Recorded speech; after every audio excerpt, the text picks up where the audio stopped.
قد كان بالسقم دهرا طريق تقال العثار. معجزے کیا ہوتے ہیں؟ معجزے جو ناممکن کو ممکن بنا دیتے ہیں وہ ہوتے ہیں معجزے. کب ہوتے ہیں؟ جب ہر امید ختم ہونے کے باوجود بھی انسان اپنے رب کی قدرت پر یقین رکھتا ہے، تب ہوتے ہیں معجزے. کن کے لیے ہوتے ہیں معجزے؟ تمہارے لیے ہوتے ہیں معجزے، ہم سب کے لیے ہوتے ہیں. معاملات جتنے بھی خراب ہو چکے ہیں، مشکلیں جتنی بھی بڑی نظر آ رہی ہیں، آپ کے رب کی قدرت سے باہر نہیں ہیں کچھ ابھی بھی. جب پیاس کی شدت عروج پر تھی تبھی زمزم کا معجزہ ہوا تھا. تکلیف کا بڑھنا اس بات کی دلیل ہے کہ آسانی اور سکون بہت قریب ہے. دعا نہ چھوڑو، یقین نہ چھوڑو، معجزے ہوتے ہیں، معجزے ہوں گے. اس رب کے حوالے سب معاملات کر دینے کا مطلب پتہ ہے کیا ہوتا ہے؟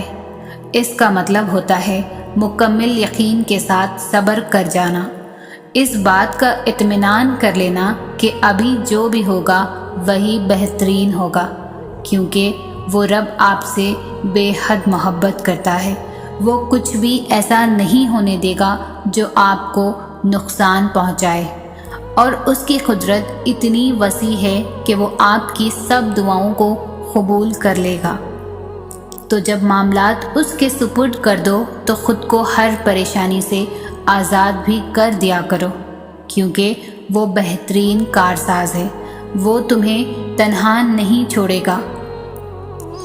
جو آنسو تم رات کی تاریکی میں خاموشی سے بہا رہے ہو، جو تکلیف تمہارے دل کو بے قرار کیے ہوئے ہے، وہ رب سب سے واقف ہے.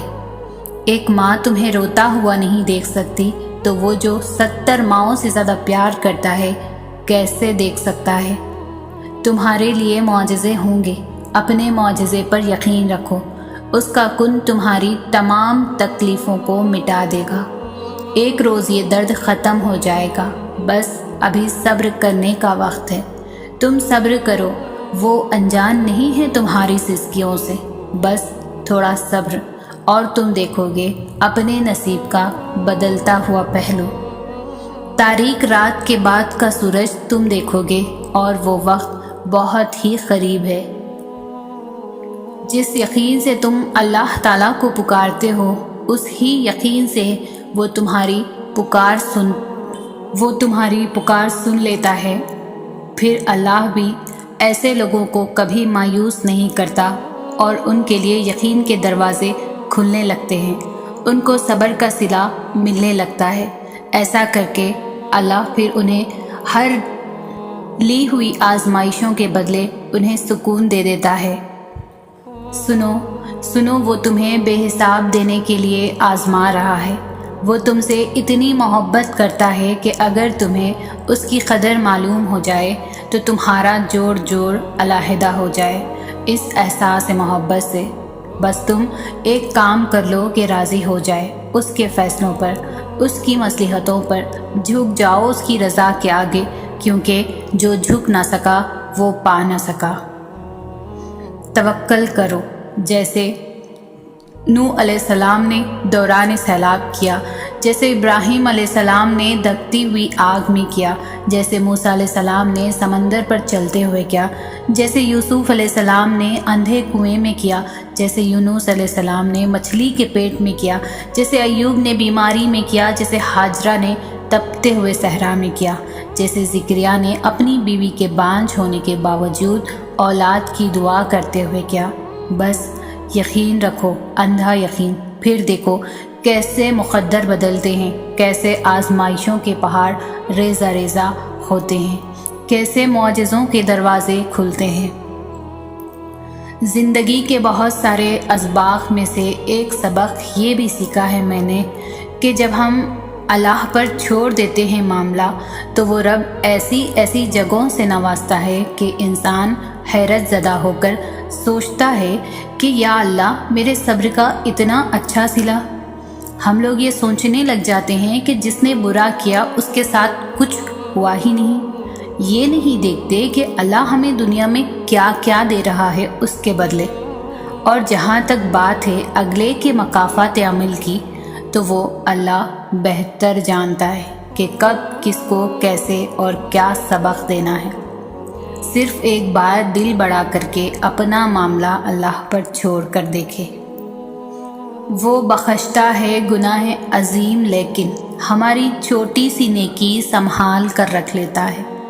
ہم اسے بھول جاتے ہیں روشنی میں، وہ تاریکی میں بھی خیال رکھتا ہے۔ گھروں میں جن کے دیے نہیں ہیں ان کے لیے فضا میں چاند ستارے اچھال رکھتا ہے۔ محبت اپنے بندوں سے کمال رکھتا ہے۔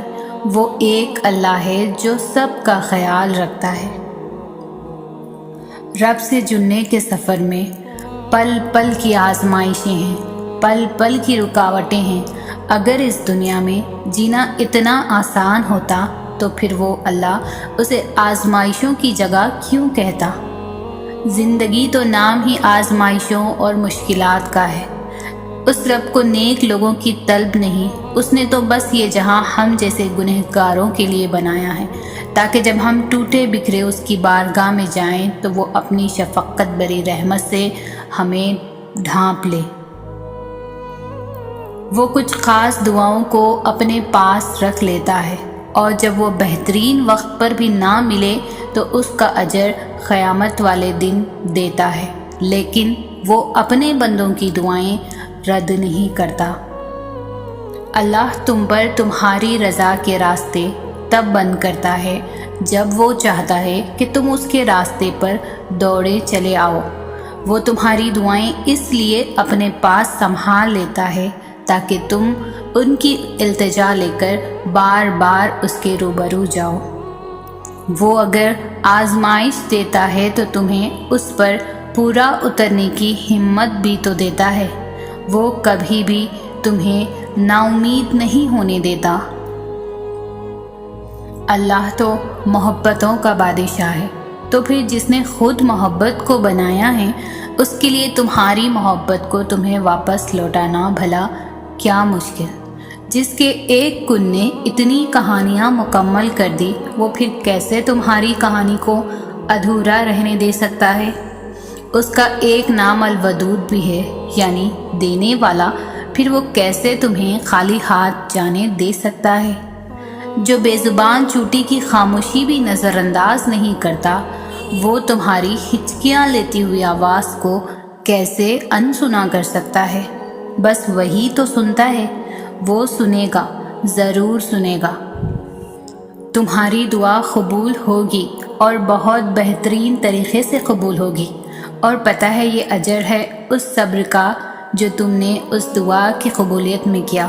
یہ اجر ہے ہر اس پریشانی کا جس کا سامنا تم نے دعا کی قبولیت میں کیا۔ جب ہی تو کہتے ہیں صبر کا پھل میٹھا ہوتا ہے۔ وہ تمہاری جھولی بھر دے گا، تمہاری دعا بھی سن لے گا۔ ہاں، لیکن تمہیں سوال نہیں کرنا، شکوہ نہیں کرنا کہ یہ کیوں، یہ کیسے۔ تمہیں اس کا شکر گزار بندہ بننا ہے، صبر کرنا ہے، ہمت نہیں ہارنی ہے۔ بس پھر دیکھنا معجزے ہونے میں دیر نہیں لگے گی۔